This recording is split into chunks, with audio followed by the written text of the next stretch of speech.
အားလုံးပဲမင်္ဂလာပါဘုံရီကက်ကနေပြန်လဲကြိုဆိုလိုက်ပါတယ်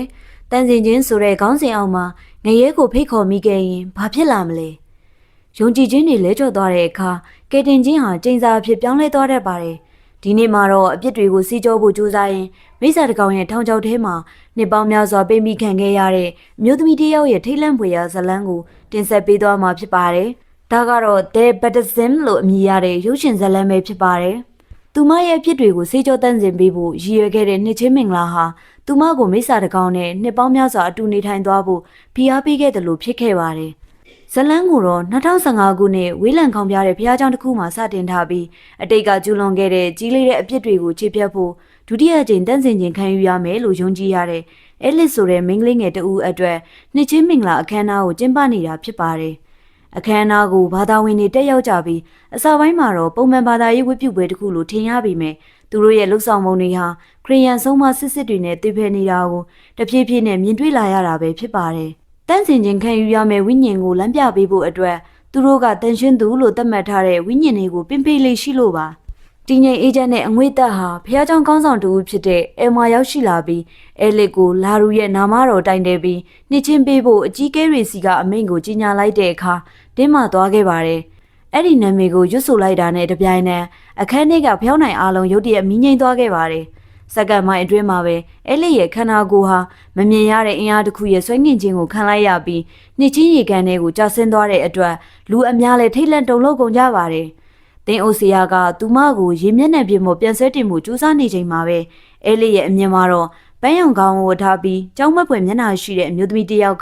ကသူမကိုစိုက်ကြည့်နေတာကိုမြင်လိုက်ရပါတယ်။ဇလန်းဟာ10နှစ်တာအချိန်ကျော်လွန်သွားပြီးအဲလစ်ဟာသူမရဲ့ခန်းစားချက်တွေကိုပကြီးကားတွေထဲမှာပုံဖော်နေတဲ့ပုံမှန်ပကြီးဆရာမတဦးအနေနဲ့နေထိုင်နေတာကိုပြသထားပါတယ်။သူမနားမှာတော့အဲလစ်ဟာဘာကြောင့်လဲဆိုတာကိုရှင်းမပြဘဲရုပ်ပိုင်းဆိုင်ရာထိတွေ့မှုကိုအမြဲတမ်းညှင်းပယ်နေပေမဲ့အဒန်ကစိတ်ရှည်တီးခံပြီးသူမနားမှာရှိနေပေးတာပါ။အဒန်ဟာမာယာကြောင့်မဟုတ်ဘဲစစ်မှန်တဲ့မေတ္တာနဲ့ရှိနေပေးတာဖြစ်ပါတယ်။အဲလစ်ဟာမှတ်ဉဏ်တွေပျောက်ဆုံးနေပြီးသူမရဲ့နာမည်ကလွဲလို့ကျန်တာဘာမှမမှတ်မိတာအတိတ်ကဘုရားကျောင်းဆောင်တစ်ခုမှနေခဲ့ဘူးပြီးမိသားစုနဲ့အတိတ်ကြောင့်ဘာမှမသိတာသူမရဲ့ဘဝသမိုင်းတစ်ခုလုံးဖျက်ဆီးခံထားရတယ်လို့ဖြစ်နေတာတွေကိုအဒန်ကနားလည်ပေးပါတယ်အချိန်ကြာလာတာနဲ့အမျှထူးဆန်းတဲ့လက္ခဏာတွေပေါ်လာပါတယ်အဲလစ်ဟာသူမကိုသူမမဟုတ်တော့တယ်လို့ပြုတ်မှုလာပြီးတခါကဆိုရင်အဒန်တားဆီးရတဲ့အထိခြံထဲကမြေကြီးတွေကိုတတိလက်လို့တူးဆွနေခဲ့ပါတယ်ဒီအခြေအနေကြောင့်အဒန်ကသူမကိုစိတ်ကျမ်းမာရေးဆရာဝန်နဲ့ပြသခဲ့ပါတယ်ချစ်သူဟေးတော်တော့ကျမဒီလိုမျိုးဆက်မနေနိုင်တော့ဘူးနိုးလာတိုင်းကျမကိုကျမအရှက်ရအောင်လှုပ်ထားမိတယ်ဒါမှမဟုတ်ကိုနာကျင်အောင်လှုပ်ထားမိတယ်ကျမမျက်ညံပြဿနာမရှိတာ10နှစ်တောင်ရှိပြီပဲဆရာဝန်ကအထူးကုသမှုခံယူဖို့အကြံပြုပေမဲ့အဲလစ်ကညှင်းဆိုခဲ့ပါတယ်သူမဟာစိတ်မနှံ့တာမဟုတ်ဘဲသူမဘဝရဲ့အရေးကြီးတဲ့မျက်ညံစိတ်ပိုင်းတွေပျောက်ဆုံးနေတာလို့ယုံကြည်နေလို့ပါအဲ့ဒီကနေတဆင်မျက်ညံတွေပြန်ရလာနိုင်မဲ့နီလန်တစ်ခုကတော့အရာအလုံးစတင်ခဲ့ရာဖះเจ้าစီကိုပြန်သွားဖို့ပါပဲအဲ့ဒီနေရာကပတ်ဝန်းကျင်ကသူမရဲ့တိတ်ကိုပြန်တတိယအောင်လှုံ့ဆော်ပေးနိုင်လိမ့်မယ်လို့မျှော်လင့်ခဲ့ပါတယ်ဒါမျိုးမတိုးတက်မလားမချင်းစီးရုံအကြောင်းကိုစဉ်းစားနေတယ်ဘာရှင်ဟုတ်တယ်မဟုတ်ဘူးကျမအဲ့ဒီလိုမျိုးမလုပ်နိုင်ဘူးအခြားကုသမှုမျိုးကိုစမ်းကြည့်ခြင်းနဲ့လူတွေနာမည်တွေနဲ့မျက်နှာတွေအရာအလုံးကဗလာဖြစ်နေတယ်မင်းအများကြီးမမှတ်မိနိုင်ရတဲ့အကြောင်းရင်းရှိတယ်မင်းရဲ့စိတ်ဓာတ်ရာစတင်ခဲ့တဲ့အရင်မြစ်ကနေဒါကိုဖြည့်ရှင်းရမယ်လို့ထင်တယ်မင်းရဲ့ဖះเจ้าဟောင်းကကုသပေးသူတချို့ကိုငါရှာတွေ့ထားတယ်အဲ့ဒီဖះเจ้าကနေနှင်ထုတ်ခံခဲ့ရတဲ့ခါးတိတဲ့အမှန်တရားရှိပေမဲ့အဲလစ်ဟာစိတ်ကျမ်းမာရေးဆေးရုံမှာပိတ်လောင်ခံထားရတာတဲ့ဆိုင်အဲ့ဒီကိုပြန်သွားဖို့ဆုံးဖြတ်ခဲ့ပါတယ်အဒန်ကလည်းတစ္ဆာရှိတဲ့အဖော်အဖြစ်ဘာအန်ဒီရပဲရှိလိုက်ပါပေးခဲ့ပါတယ်နောက်တနေ့မနက်မှာသူတို့ခရီးစတင်ခဲ့ကြပါတယ်ဒီခရီးမှာသူတို့နှစ်ယောက်တည်းမဟုတ်ဘဲအဲလစ်ရဲ့တငယ်ချင်းဂွမ်ကလည်းကူညီဖို့အတူလိုက်လာခဲ့ပါတယ်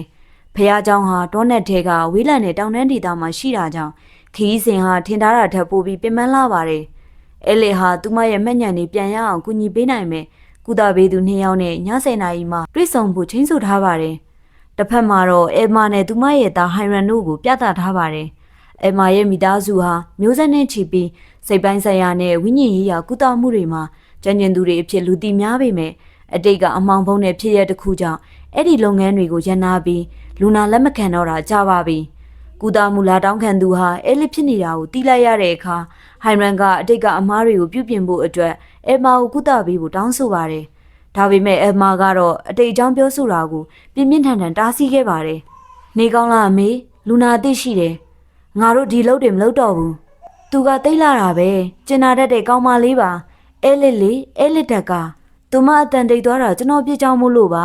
။အဲလစ်အဒန်နဲ့ဂွမ်တို့ဖះเจ้าကိုရောက်လာတဲ့အခါအဲလစ်ရဲ့မှတ်ညံအစနာလေးတွေဟာတဖြည်းဖြည်းနဲ့ပြန်ပေါ်လာခဲ့ပါတယ်။အဲ့ဒီနေရာဟာအရင်ကစီကားခဲ့တဲ့နေရာဖြစ်ခဲ့ပေမဲ့ရေကြီးပြီးပျက်စီးသွားတာဖြစ်ကြောင်းဒါပေမဲ့ဖះเจ้าတစ်ခုကတော့အကောင်းတိုင်းကျန်နေတာဖြစ်ကြောင်းအဲလင်ကရှင်းပြပါတယ်။အဒန်ကအပြင်မှာစောင့်နေတော့မြေအောက်ခန်းစီသွားတဲ့တောက်ခတ်ထားတဲ့တကားတစ်ခုကိုတွေ့ရှိခဲ့ပါတယ်။ဖះเจ้าထဲမှာတော့အဲလစ်ဟာကလာရာနဲ့အဲလစ်လိုရေးထားတဲ့ပုံတစ်ခုနဲ့ဓာတ်ပုံအဟောင်းလေးတစ်ခုကိုတွေ့လိုက်ရပါတယ်။အဲ့ဒီဓာတ်ပုံကိုကင်လိုက်တဲ့အချိန်မှာပဲမှတ်ညံအစနာတွေဟာပြန်ပေါ်လာပါတယ်။သူမဟာအမျိုးသမီးတစ်ယောက်ရဲ့ဝိညာဉ်ကိုလည်းခဏတာမြင်လိုက်ရပါတယ်။အဲလစ်ကကလာရာဟာအတိတ်မှာသူမနဲ့အရန်နှိစက်ခဲ့သူဖြစ်ကြောင်းအဒန်နဲ့ကွမ်ကိုရှင်းပြပါတယ်။ညဘက်မှာတော့ဟိုင်ရန်နဲ့အယ်မာတို့ရောက်ရှိလာပြီးကုသမှုလုပ်ငန်းစဉ်ကိုစတင်ပါတယ်။သူတို့ပေးတဲ့ဆေးရည်ဟာလူတစ်ယောက်ကိုစိတ်ရယုံခြောက်ခြားစေရုံနဲ့မဟုတ်ဘဲ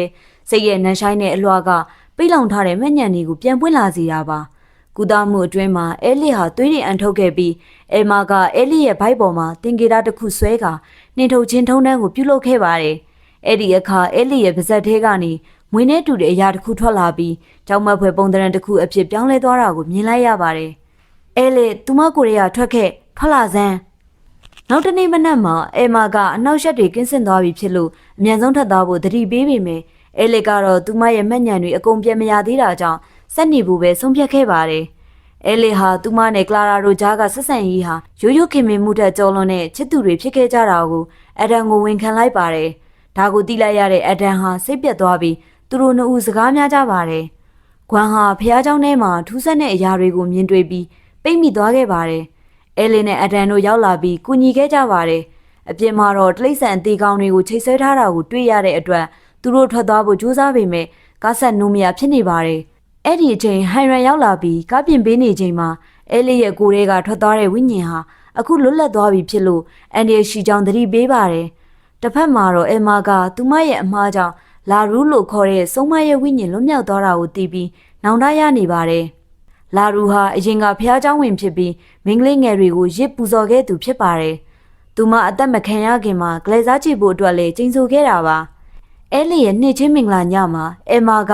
လာရူရဲ့နာမည်ကိုတိုင်တယ်ခိုင်းမိတဲ့အတွက်အခုအဲလစ်ဟာလာရူရဲ့ကိုယ်ပါအသစ်ဖြစ်လာဖို့အန်ရရှိနေတာပါ။အဲ့ဒီနောက်မှာတော့လာရူဟာအမာကိုတတ်လိုက်ပါတယ်။အဲရီဟာအဒန်နဲ့ဂွမ်တို့ရဲ့လှုပ်ဝက်ဖောက်ပြန်မှုကိုတည်သွားပြီးတောထဲကိုပြစ်ထွက်သွားပါတယ်။အဲ့ဒီအချိန်မှာသူမရဲ့မှတ်ညံတွေအကုန်ပြန်ရလာပါတယ်။သူမဟာကလာရာနဲ့ချစ်သူဖြစ်ခဲ့တာကိုဟိုင်ရန်ကတိုင်တောခဲ့တာဖြစ်တာကြောင့်သူမရဲ့ဖခင်ကသူမကိုနှင်ထုတ်ခဲ့တာပါ။အဲလီဟာဒေါသတွေကြောင့်ကလာရာကိုတတ်ခဲ့ပြီးလာရူရဲ့ဝိညာဉ်ကအဲ့ဒီလုပ်ရက်ကိုကူညီခဲ့တာပါ။အဲလီဟာကလာရာရဲ့အယိုးစုကိုမြေအောက်ခန်းမှာပြန်တွေးခဲ့ပါတယ်။နောက်ဆုံးမှာလာရူဟာအဲလီရဲ့ခန္ဓာကိုယ်ကိုအပီးပိုင်သိမ့်ပိုက်လိုက်ပါတယ်။ဂွမ်ဟိုင်ရန်နဲ့အဒန်တို့ကိုရဲရဲဆက်ဆက်တပ်ဖြတ်လိုက်ပါတယ်။တလကြာမှာတော့အဲရီဟာဖះเจ้าတစ်ခုမှာမိန်းကလေးငယ်လေးတွေကိုနှင်ချင်းပေးနေပြီးအဲ့ဒီမိန်းကလေးတွေကိုသူမရဲ့ရစ်ကောင်တွေအဖြစ်စုဆောင်းနေရင်ထိတ်လန့်စရာတန်တရားဟာဆက်လက်လေပတ်နေရင်ဇလန်းလေးပြီးဆုံးသွားပါတယ်။တခါတလေမှာအမှန်တရားလက်ခံနိုင်မှုခက်ခဲလွန်းလာပါတယ်